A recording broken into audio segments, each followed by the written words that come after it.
This is White Plains Week, the weekly roundup of White Plains, Westchester, and world news.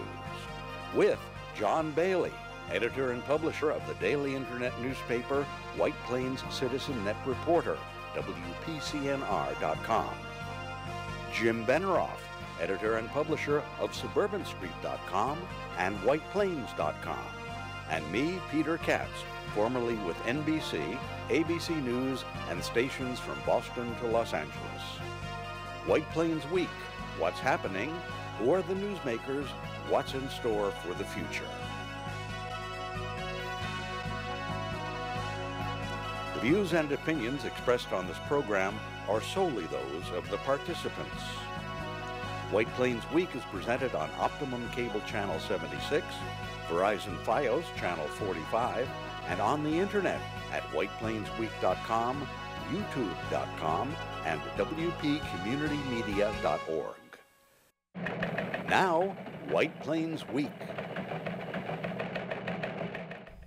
Good evening, Mr. and Mrs. White Plains, Westchester, and the world. John Bailey with Jim Benerofe, back from the field, and Peter Katz, the anchor for all seasons. Now, Jim Benerofe with the headlines for a shocker of a week in White Plains and Westchester, USA. And here are the headlines for this week in White Plains. White Plains and Westchester suffer from greatest power outages in memory as 2 tropical storms fell thousands of trees, close roads. County executive calls utilities' efforts to restore power disgusting. Governor Cuomo called it absurd, promises investigation. Utilities missed deadlines for restoration all week. Snowstorm hits Wednesday, triples the number out to 47,000. Thursday in 12 hours. In 24 hours, Con Ed and NYSEG restore 27,000 as at noon Friday. That's 1,000 restorations an hour.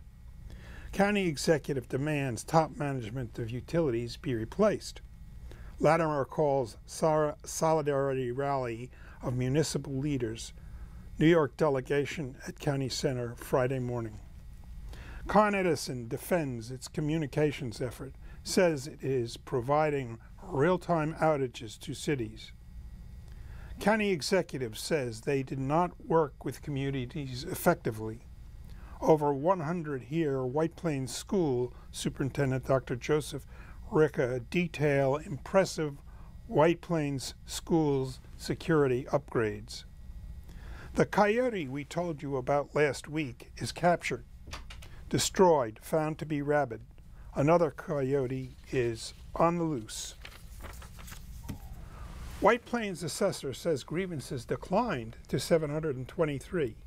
He predicts White Plains sales prices will remain flat. The League of Women Voters honors former councilwoman Beth Smeda Sunday with its Civic Engagement Award. Saturday is the St. Patrick's Day Parade in White Plains. Steps off at 10 a.m. Thank you, Jim, and welcome back. Now on the Rollo Newsreel March of Time, the week began last Thursday and Friday, a rainstorm that was forecast for high winds. The winds blasted gusts up to 60 miles an hour, with the county airport reporting a gust to 72 miles an hour. 1 mile short of a Category 1 hurricane, and this took out power, uprooted thousands of trees. Con Ed and New York State Power and Gas missed their deadlines for restoring power in 2 days, and the briefings began.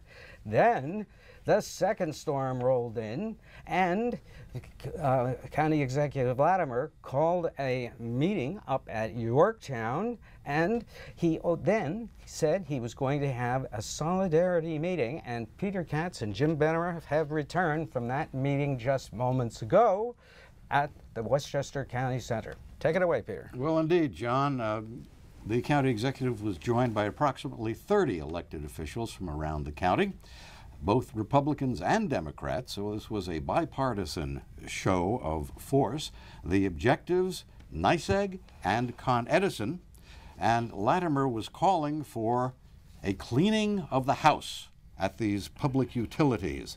John McAvoy Con Edison's chairman held a news conference shortly afterwards in Manhattan, at which he said, "I'm not going anywhere. I'm doing my job, and I intend to continue doing my job." Now, at the meeting at the Westchester County Center, it was George Latimer who dominated the conversation.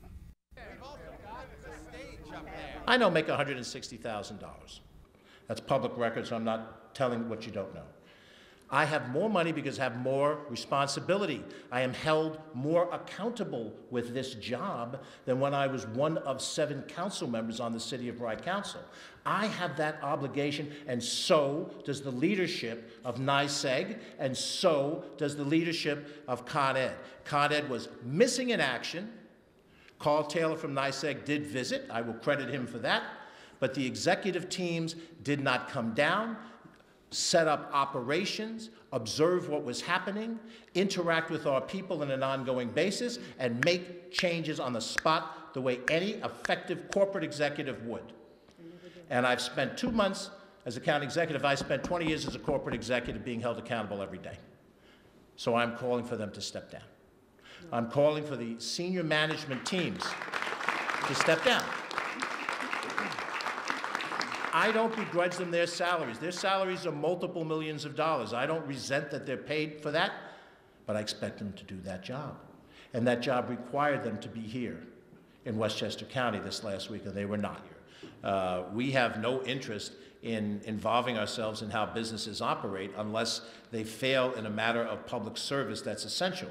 So if you're dealing with selling a product or a service profitably that doesn't involve an essential public service, you function completely independent of regulation by Westchester County.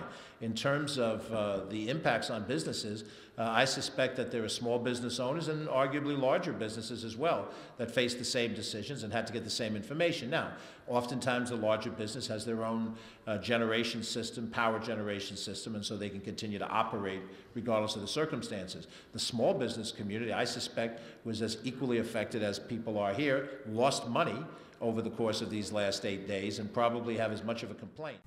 Now, they rolled out a couple of Con Edison customers who were affected by the power outage. One of them, Rika Mills of Mount Vernon. I have 2 disabled children, and they never should have been in this situation.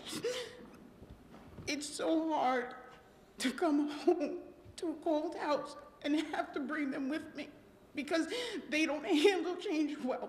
And then speaking with Con Ed, and they keep telling us, oh, it'll be back on, it'll be back on. So we canceled our hotel room. Then we couldn't find a hotel. By the time we found one, it was the middle of this snowstorm, and I'm driving with my kids in the storm and getting text messages saying my power's back on. So I rushed back home, and it's still off, and I shouldn't have been out in that storm. I shouldn't have had my children out in that storm. I sleep with oxygen every night. I've been using portable tanks. I ran out 2 days ago, and Con Ed didn't care. They just left us like that, and it's not fair. It really is not fair. Now, that was an emotional moment, but there also had been a previous emotional moment, and that was when George Latimer telephoned Con Edison and was very, very frustrated at what he heard. Yes, hi, this is George Latimer, County Executive. Can you hear me? Yes, we can, George. We're done. I'm going to call together the elected officials of these communities. We're going to call for resignations of senior management. I've listened to enough. We've put up with enough. If this were the way our world works, if I was in charge, I'd be voted out of office every 2nd or 4th year. If I was, as I once was, an employee of Nestle or ITT, I'd be brought in and be fired. We're all tired of these excuses. There are human beings out there. We're giving statistics instead of real-world services. So we're going to have a joint conference on Friday, and you're going to hear the unified voice of Westchester County, not just the county government, all of these municipalities that have been frustrated, one after the other after the other. That's all I have to say. Now this really was the culmination of a series of frustrations that they were experiencing during the week, getting conflicting stories from Con Edison, less so from NYSEG, but also from NYSEG. And they went to the center of Northern Westchester's problems in Yorktown, where Latimer and officials from the northern part of the county met at the Yorktown Police Department. Let me just give a brief general update of where we are. Last night's snowstorm took us in the opposite direction of where we were. We were unhappy as a county and as municipalities in the response of the various utilities to this point. What progress had been made has been to the greatest extent undone and made worse in places in Yorktown and Somers. Now, no one blames any specific individual for what Mother Nature has done. That is beyond our control. But we are at this moment with 29,653 Con Ed customers that are out of service. That's up significantly from where we were a day ago. And we have NYSEG's figure stands at 18,059, also a very significant service. Now, Yorktown has both Con Edison and NYSEG customers, but the storm did not differentiate which part of Yorktown it hit. So in both cases, there have been trees down. I am driving around myself, just trying to make the drive from I-684 over on 35.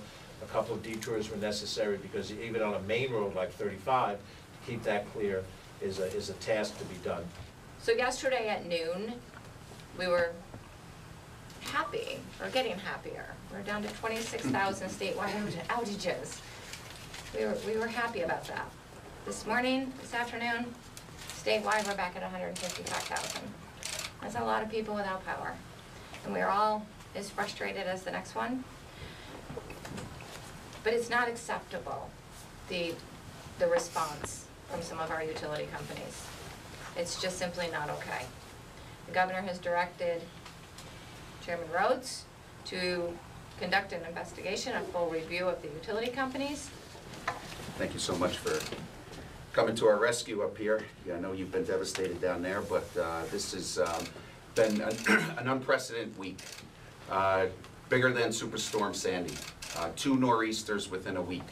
The devastation, as you can see, just look outside. People have been without power for over a week. We've had 77 people literally on life support that we've had to go out and make sure that they have had a generator hooked up, or they've had electricity stored, or brought them to a hospital. We've had 158 people in critical care conditions that are being contacted once, if not twice a day, to make sure that they're okay. We understand that Mother Nature reaped its wicked head down here, but it's our obligation to make sure that we take care of the people. And that starts with all of our elected officials, from the governor's office, which we've been in close contact with since day one, to all of our elected officials, to the local town supervisors, to the county executive, to the county legislators. And this guy back here, I don't know if he's even slept yet in the past week, Chief Noble. He's had a command center downstairs that has been nonstop. But this is something that the utility companies, I've already called for a hearing.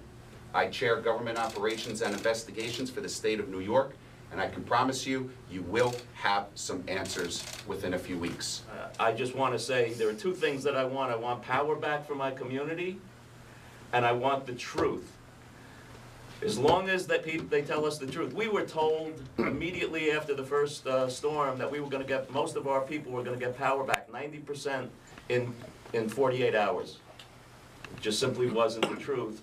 I knew, based upon what I was seeing out on the roads, that that wasn't true, and I couldn't communicate that to my people because I was embarrassed to basically tell them that it was something that I knew was going to happen that wasn't going to happen. And I think that's the biggest thing that we need. One of the things we need to get is the truth from the utilities. And again, not the people who are there working on the lines right now. I can't praise them enough as well, but it's the executives and the people who are running the utilities. That's who we need to hold accountable. And thank you. There is a structural problem, Michelle, in the management decision-making process of these utilities. Now, I have observed 2 over the course of the last 7 days as an executive within a crisis situation. What have I seen? I've seen no personal commitment and involvement in the case of Con Edison. I've seen a little bit, but not much from NYSEG, where personally the senior management team comes out to see for themselves what the crisis is at hand. Number 2, they have gotten multiple inputs that their communication system is flawed. The system of robocalls, inaccurate. What's posted on their website, inaccurate. They didn't take anything down, reconfigure it, and put it back up. Information that was available to the municipalities, in specific, they set target dates on Monday and Tuesday for completion, which they did not hit. Now, it's possible people can miss target dates, but there wasn't an advisory as they were going around saying, we set a date on Monday night or Tuesday night to accomplish something. We're not getting close to it. Let me tell you that now, not just we don't know when the target date is, let us show you, as our partners in solving this problem, what are the metrics by which we intend to attack it. And what do I mean by that? How many crews do we have? We have 50 crews on the road, as an imaginary number. A crew can handle 2 or 3 incidents a day, maybe 5, I don't know how many they can, but there's a finite amount of incidents they can handle. And they could just as easily have called the supervisor of a town or the police chief with the supervisor and say, if we can give you 2 crews that can handle 8 incidents in your town, what are the 8 most important places? Did anybody get a call like that in any of your communities? Anybody? No. No. Because the senior management teams kept for themselves the prerogative of allocating resources without sufficient input. Now, they hear on these conference calls, this is where I really decided this was the wrong direction. In the conference calls, they had employees, and these are people who are public information people who were given a mission of what they have to say. I don't blame them for what happened. They were taking input from elected officials and from appointed officials, but they weren't giving feedback based on that information. Now, we're recording this program on Friday, March 9th. On Monday, we may get another storm. There is one computer model out there which forecasts another nor'easter for Monday. Mm-hmm. Well, let's cross our fingers and hope they're wrong. But Jim, you were without power for about 5 or 7 days. How did it work out? A couple of suggestions that I'd like to make. I think one of the things that they should have available are trailers, where they have people who are in serious medical conditions can be transported to a trailer in a relatively nearby area. That's not a very, I mean, they can't bring in 500 or 600 trailers, but if they had 4 or 5 and could move, for instance, this woman from Mount Vernon, just move her kids and her into that trailer until they get help. Now that's a very simple, obvious thing that they could do. Where were the Mount Vernon police here? You know, they could have transported her to a warning center or something. Not that they, I just don't know. It's just that's the kind of thing police do.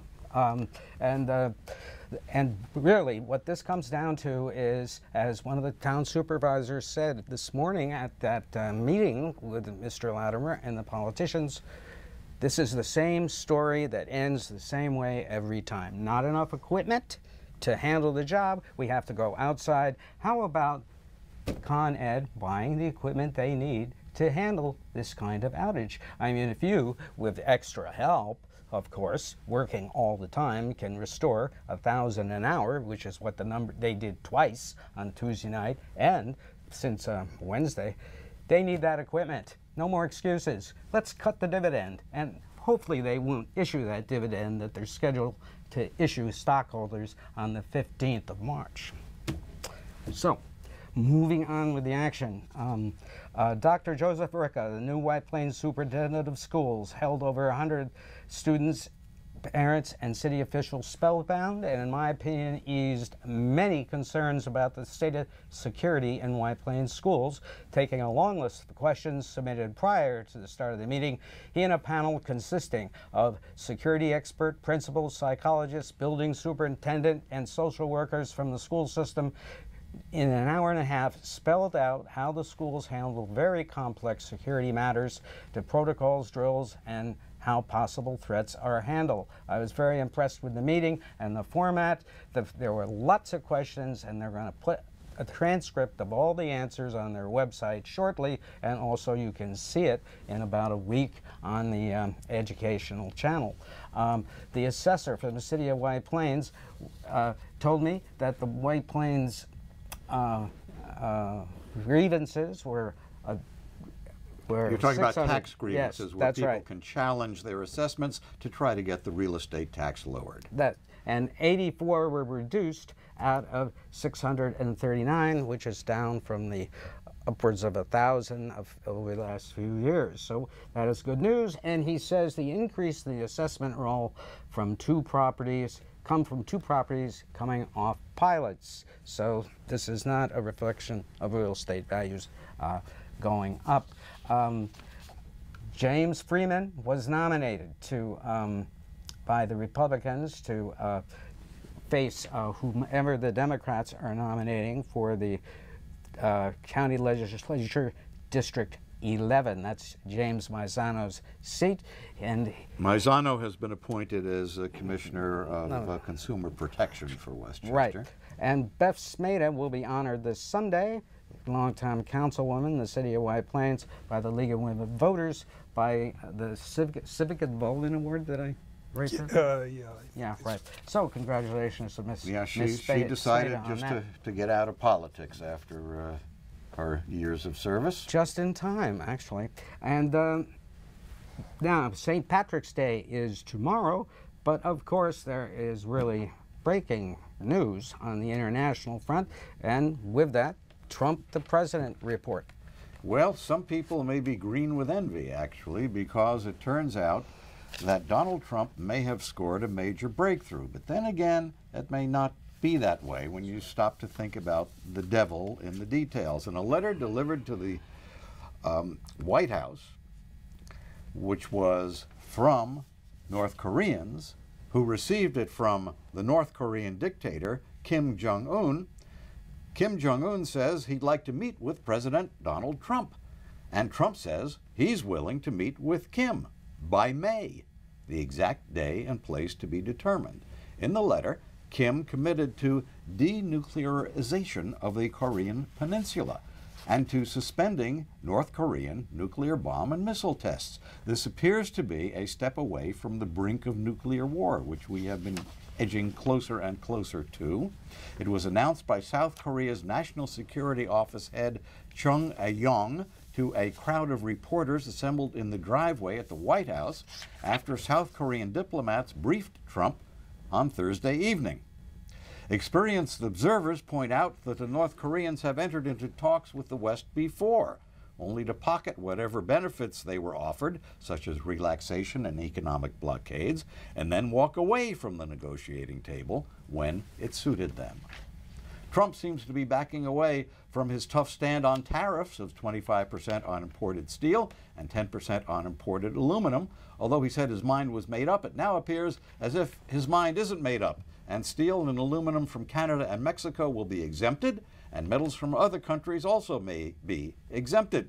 In January, Trump put into effect tariffs on imported solar cells used to generate electricity. Companies involved in residential business solar panel installation report that their business has softened. The Solar Energy Industries Association says the tariffs could result in the loss of 23,000 jobs while doing nothing to increase solar panel production in the U.S. Porn star Stormy Daniels, John, you'll want to listen to this. Porn star Stormy Daniels is suing to have the agreement which prevents her from talking openly about the affair she had with Donald Trump shortly after he married Melania. He wants to have that invalidated because Trump did not sign it. Now, Trump's lawyer paid her $130,000 in hush money. One provision of the agreement prohibits her from talking about paternity information. It also makes reference to visual records of the affair, likely meaning photos or videos. CNN reports that a White House official has confirmed the New York Times report that President Trump asked witnesses in special counsel Robert Mueller's investigations about their testimony. Depending upon what Trump said to the witnesses, talking with them might involve witness tampering, a federal crime. The Times report said Trump talked with White House counsel Don McGahn and former Chief of Staff Reince Priebus about their testimony. Mueller is reported to be following the money, looking deeply into the flow of money from overseas into Trump and son-in-law Jared Kushner's real estate deals. You remember the mysterious meeting January 2017 in the Seychelles Islands in the Indian Ocean involving Eric Prince, brother of Education Secretary Betsy DeVos and others. Mueller's investigators have flipped George Nader an advisor to the United Arab Emirates, who was at that meeting. When Prince met with a Trump confidant of Vladimir Putin, it apparently was to pursue setting up a secret back channel for Trump and Putin to communicate in a way that could be kept secret from U.S. agencies, including the CIA and the FBI. Prince has admitted to meeting the Russian, but claimed it was just a chance encounter and the meeting had not been set up in advance, that they just both happened to be in the middle of the Indian Ocean at the same time. Hey, imagine don't that. I know you? Were they swimming? There is no such thing as coincidence. That's what the police always feel. Jim, again, more on your power outage. How did you deal with it? Well, for the I guess it was about 3 nights we stayed at home. When we actually got into bed and you're under comforters, you can get pretty warm. But when you get out of bed, it's a problem. Ask Stormy Daniels about that. Right. When you get out of bed, it's a problem. It's really cold. I mean, the temperature. I don't know what the temperature in the house was. The floors are cold. Yeah, well, there's carpeting in most of the place, but or towels in the bathroom. And we did, fortunately, have hot water. I don't know how long it would last. I think it would last, depending upon the gallons and the you have a very well insulated hot water tank. It'll keep you, you know, keep for. And the water hot water was good and hot. But you know, starting after about 3 days, it gets really tough. And we stayed in a neighbor's house who was able to get who wasn't able had a generator, and we stayed there for 2 nights. Well, and then the power went on Wednesday afternoon. If I had known you were out, you could have come over and stayed with us. Yeah. Really? Yeah. Same with you, Peter. Exactly. We had power. We were very lucky. And you have cats. We do indeed. Exactly. Yeah. Yes, pressed into service. Now, a program note. I will be a guest at the Council of Neighbor Associations Tuesday night with Richard Leipson, the Westchester reporter for Low HUD, the Journal News, and with Catherine Chiaffi, the new communications director for Westchester County Executive George Latimer. And you'll be talking all about fake news, right? Yes, as opposed to real news, which you hear here. You can bring some samples of this program to play for all the fake news fans. I really should. Well, I'm expecting at least a 45-minute PowerPoint. Yes. Oh, good. So anyway, we hope you'll come out. It's bound to be lively, and you will really enjoy talking to a real communications director. John Bailey. Jim Benerofe. See, I've forgotten his name after all of this being on assignment. Jim Benerofe and Peter Katz. Good night for White Plains Week. This has been White Plains Week. News and commentary about White Plains, Westchester, and the world. The views and opinions expressed on this program were solely those of the participants. White Plains Week, produced by White Plains Citizen Net Reporter and presented on Optimum Cable Channel 76 and Verizon Fios Channel 45.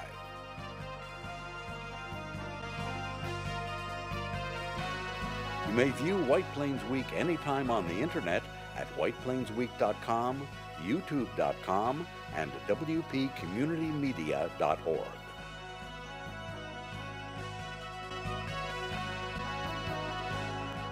For White Plains Week, this is Peter Katz speaking.